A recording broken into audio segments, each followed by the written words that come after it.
खूब आनंदित रहो। जो साधु का कर्तव्य है वो है ईर्ष्या द्वेष मिटाकर शांत रहना। प्रभु हमारे हैं, लाडली लाल हमारे हैं, वो अपने इच्छा से स्वीकार किया है हमें, तो हमसे दूर क्यों होंगे। बस हमको अपना स्वभाव सुधारना है, अपनी दिनचर्या सुधारनी है, कोई गलत आचरण न हो, किसी से राग द्वेष न हो, बस प्रसन्नता आनंद पूर्वक रहे। देखो जब हमारा मन तुमसे मिलने लगे तो जान लो लाडली लाल तुमसे मिलने के लिए तैयार हो गए। हमारा मन तुमसे बचने लगे तो देखो गुरु पद में बैठाला है। अगर गुरु नजर चुराने लगे, गुरु की उधर नहीं जाना, उससे नहीं, तो आप चाहे जितना तप करो, लाडली लाल जी जब जाएंगे, जब हमारा मन आपकी तरफ जाएगा, क्योंकि आपका कनेक्शन हमारे बोर्ड से है, पक्का समझ लो। अगर आप श्री जी से प्यार करना चाहते हो तो आचार्यों के जो वचन हो उस पर ध्यान दीजिए। आपके ऐसे आचरण होने चाहिए कि हम आपको प्यार करने लगे, बस खास बात है।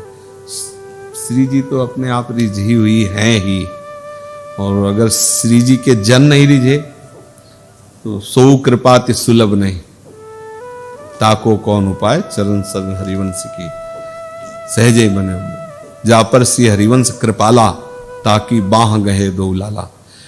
श्री प्रियालाल का प्रेम ही बंसी स्वरूप से है, हरिवंश महाप्रभु के स्वरूप से है, और गुरुदेव के स्वरूप से है। जो आचार्य है वही गुरुदेव, जो गुरुदेव है वही आचार्य है।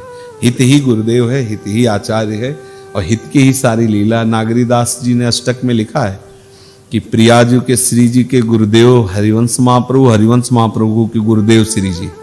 तो हित सजनी रूप से गुरुदेव ही है प्रियालाल के। जैसा जैसा आदेश करते हैं वैसे प्रियालाल के लिए करते हैं। जो सखियां है ना वो बहुत गरु पद पे विराजमान है। प्रियाजू का प्रेम लालजू, लालजू के प्रेम में प्रियाजू, प्रियालाल, दोनों प्रेम की पूर्ण मर्मज्ञ सहचरियां हैं।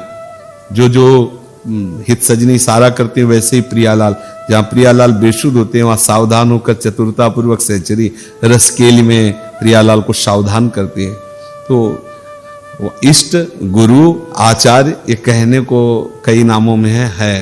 तो जब मान लो आपसे गुरु असंतुष्ट है तो क्यों असंतुष्ट है, आप उस बात को सुधारिए। हर दोष को निवारण करने का उपाय है। मान लो आपसे कोई भयानक गलती हो गई, इसमें क्या जाता है ऐसे करना सबके बीच में कि हमसे गलती हो गई, अब आप दंड दो चाहे क्षमा करो, लेकिन आपको वचन देते हैं आज के बाद प्राण भले निकल जाए गलती नहीं, खत्म, बिल्कुल खत्म, उसका कोई मतलब महत्व ही नहीं रहेगा, कोई आपको नीचा नहीं दिखा सकता, वो अपराध खत्म और आगे का मार्ग। गुरु का मन, गुरु का अंतःकरण, भले आप हमसे शब्दों से पूछे तो हम ना बताएं या हम ना बता पाए, लेकिन वो आपसे तदात्म आप गलत करोगे तो हमारे हृदय में जलन होगी। जब हमारा हृदय जलेगा तो आपको कैसे शांति मिलेगी। हमारी साधना कोई तपस्या या भजन संग्रह नहीं है, सावधानी से समझना। हमारी साधना है कि प्रियालाल के सतमार्ग से प्रतिकूल हम ना जाएं, बस। प्रियालाल किसी की साधना से नहीं मिलते। या गुण साधन ते नहीं होई, तुम्हारी कृपा पाओ कोई कोई।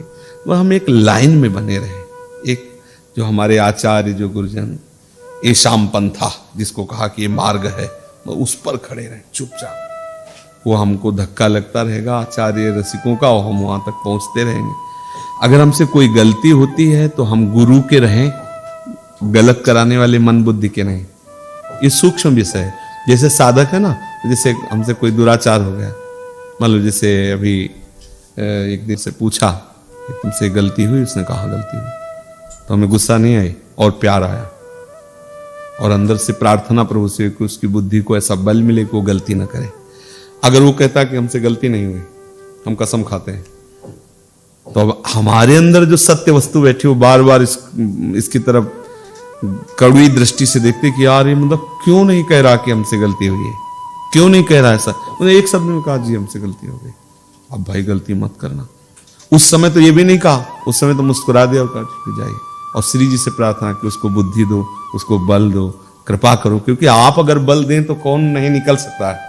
तो हमने ये अंतःकरण की अपनी धरा देखी, जैसे आपसे कोई गलती होती है आप बता देते हो और आप गलती स्वीकार कर लेते हो तो कृपा बरसती है। देखो ये दरबार हमारी श्री जी का, जहां गलती साबित हो जाने पर दंड दिया जाता है वहां कृपा बरस, मतलब आप हमसे कहें कि हमारे लिए श्री जी से प्रार्थना करें तो गुस्सा आएगी, वो आप गलत हैं, आप सभा में कह दिए, आप हमसे कह दिए, हमारे पूछने पर या अपने आप तो अपने आप मन श्री जी से बात करने थे, श्री जी आप कृपा करो तो क्या नहीं हो सकता, आप कृपा कर दो, आप कृपा कर। तो ये मतलब गुरुजनों के मन से आपको प्रतिकूल नहीं होना। आपका मन बुरा करवा रहा है, अगर आप अपने मन की गुप्तता को प्रकाशित कर दें तो आपका मन ठीक हो जाएगा। होता क्या है कि आप गुरुजन के तो प्रतिकूल हो जाते हैं, लेकिन उस मन के जो आपको बुरा करवा रहा है आप उसके प्रतिकूल नहीं होते। ये सबसे बड़ी हानि है।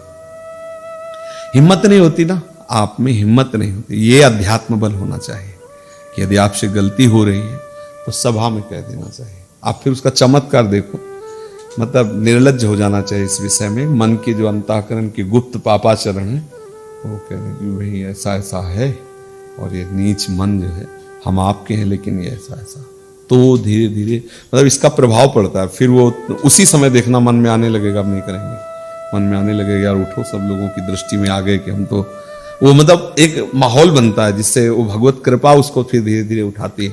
जैसे हम अपने दोषों को छुपाने लगे तो बाबा ने देखो अपनी छाती में कल लिखा था, लिखे हुए थे कि आप प्रिया प्रीतम इष्ट के सीसी कैमरे में हैं।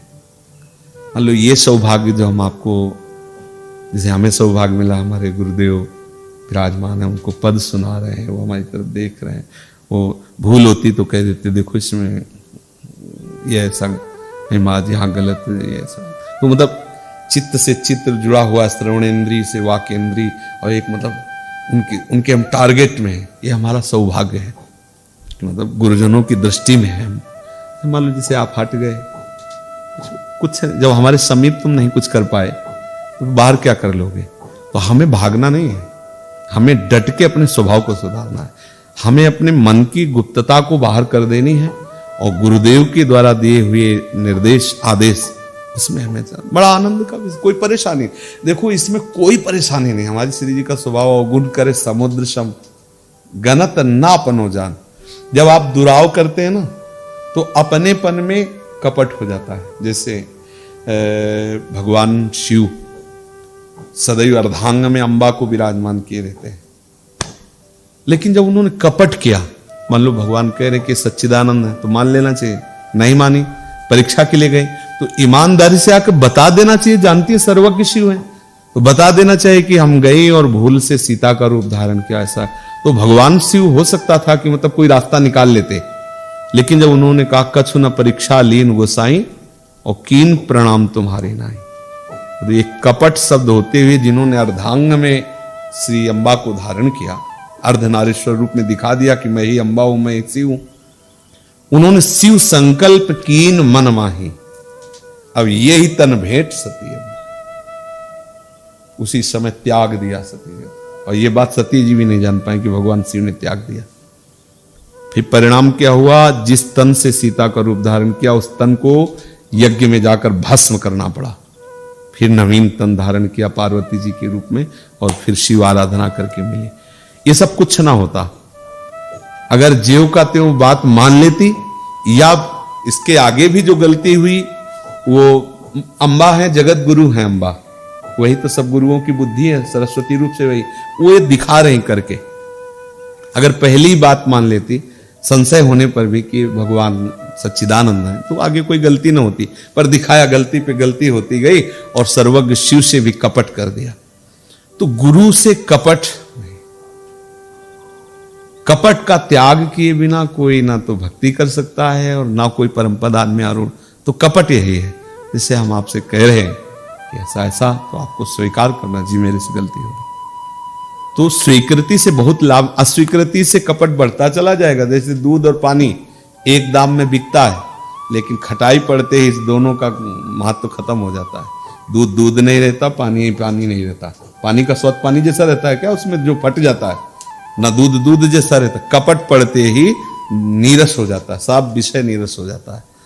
फिर मतलब जैसे दूध दूध नहीं रहता, पानी पानी नहीं रहता। उसका तात्पर्य जैसे आपने कपट किया और आप अलग हो गए, अब आपके अंदर वो गुरु भक्ति नहीं रहेगी, आपकी दृष्टि में वो गुरु गुरु नहीं रहेंगे और गुरु की दृष्टि में वो शिष्य नहीं रहेगा। दोनों का महत्व खत्म हो गया, दोनों का भाव बिगड़ गया। कपट बहुत बुरी बात है। हम बुरे हैं लेकिन आपके सामने बिल्कुल जैसे हैं वैसे हैं, और आप देख लेना इसका परिणाम भगवत प्राप्ति होगी। कैसे भी आप हो, इसका परिणाम भगवत, बस हम खुले रहें, बस सबसे बड़ी बात है मोहि कपट छल छिद्र न भावा।